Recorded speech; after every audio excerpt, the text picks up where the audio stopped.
The book of Joshua. Let's back up and remember the story so far. So God chose Abraham, and then his family became the people of Israel, who are then enslaved down in Egypt.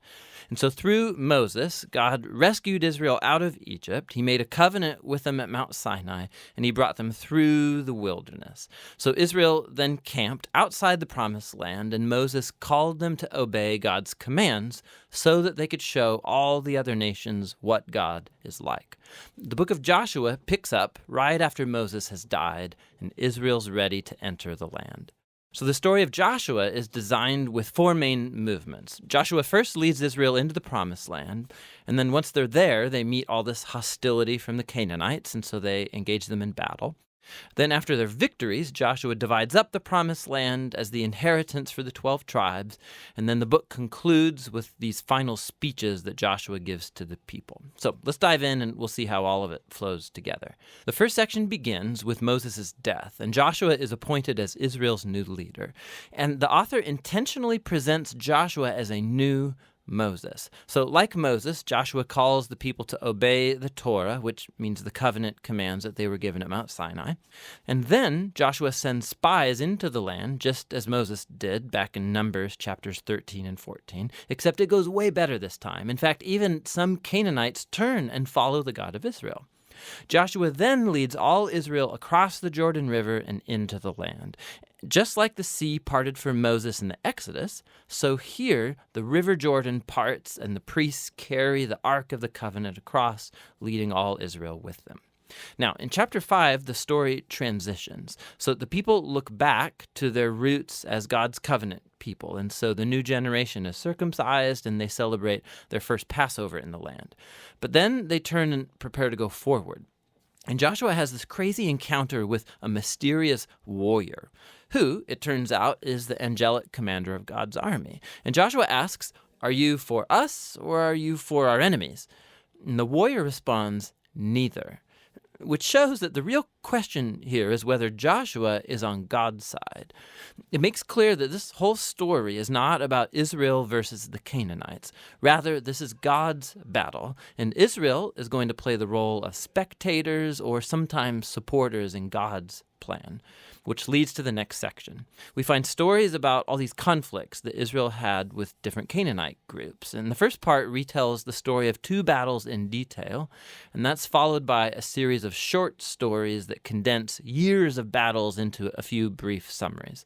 So the first two battles are against Jericho and then Ai, and they offer these contrasting portraits of God's faithfulness versus Israel's failure.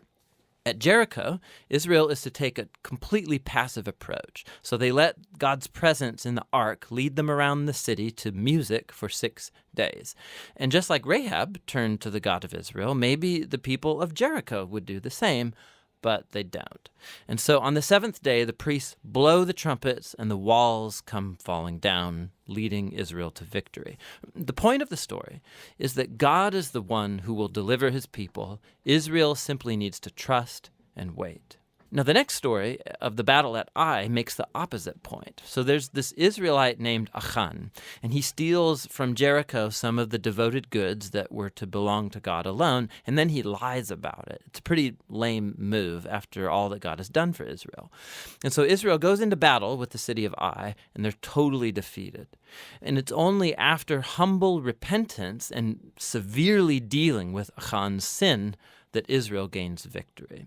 And so together, these two stories, they're placed right up front to make an important point. If Israel is going to inherit the land, they have to be obedient and trust in God's commands. They don't get special treatment. Now, the second part of this section begins with the Gibeonites, a Canaanite people group, and they do just what Rahab did as they turn to follow the God of Israel and they make peace with Israel. This is in contrast to all of these other Canaanite kings who start to form alliances and coalitions, and they want to destroy Israel. So Israel engages them in battle, and they win by a landslide. And so this whole section concludes with this summary list of all of these victories won by Moses and then by Joshua. Now, let's stop for a second, because odds are that these stories and the violence in them, they're going to bother you.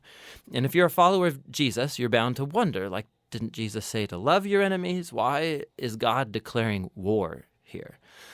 So, first, why the Canaanites? The main reasons are actually given earlier in the biblical story. It's that the culture of the Canaanites had become extremely morally corrupt, especially when it comes to sex. Go check out Leviticus chapter 18. And they also widely practiced child sacrifice. Go see Deuteronomy chapter 12. And so God didn't want these practices to influence Israel. The Canaanites had to go. Which raises the second question. Did God actually command the destruction of all the Canaanites, like a genocide? So at first glance, you look at the phrases used in these stories. They totally destroyed them. They left no survivor or anything that breathed. But when you look a second time more closely, you'll see that these phrases are clearly hyperbole and not literal. So go back to the original command about the Canaanites in Deuteronomy chapter 7. Israel is first told to drive out the Canaanites, but then to totally destroy them. And then that's followed by commands to not intermarry with them or enter into business deals with them. So you can't marry someone that you've destroyed. I think you get the point. The same idea applies to the stories in Joshua. Look closely. So for example, we're told in Joshua chapter 10 that Israel left no survivors in the cities of Hebron or Debir. But then later in chapter 15, we see these towns and they're still populated by Canaanites. And so what we're seeing is that Joshua fits in with other ancient battle accounts by using non-literal hyperbolic language as part of the narrative style. And so the word genocide doesn't actually fit what we see here, especially in light of the stories about the Canaanites who did turn to the God of Israel, like Rahab or the Gibeonites. God was open to those who would turn to him. The last thing to think about is that these stories mark a unique moment in Israel's history. These battles were limited to the handful of people groups living in the land of Canaan. With all other nations, Israel was commanded by God to pursue peace. Go read Deuteronomy chapter 20. So the purpose of these battle stories was never to tell you, the reader, to go commit violence in God's name. Rather, they show God bringing his justice on human evil at a unique moment in history and how he delivered Israel from being annihilated by the Canaanites. Now, let's go back to the book's design. After years of battles, we see an aging Joshua, and he starts dividing up the land for the 12 tribes of Israel. And most of this section is like lists of boundary lines. And let's be honest, it's kind of boring. It's like reading a map that has no pictures. But for the Israelites, these lists were super important.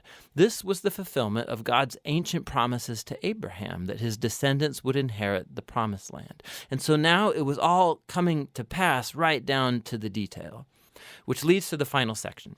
Joshua gives two speeches to the people that are very similar to the final speeches of Moses in Deuteronomy. Joshua reminds them of God's generosity, how he brought them into the land and rescued them from the Canaanites. And so he calls them to turn away from the Canaanite gods and be faithful to the covenant they made. If they do, it will lead to life and blessing in the land. But if they're unfaithful, Israel will call down on itself the same divine judgment that the Canaanites experienced. They'll be kicked off the land into exile. And so Joshua leaves Israel with a choice. What is Israel going to do? That's the big question that looms as the story ends, and that's the book of Joshua.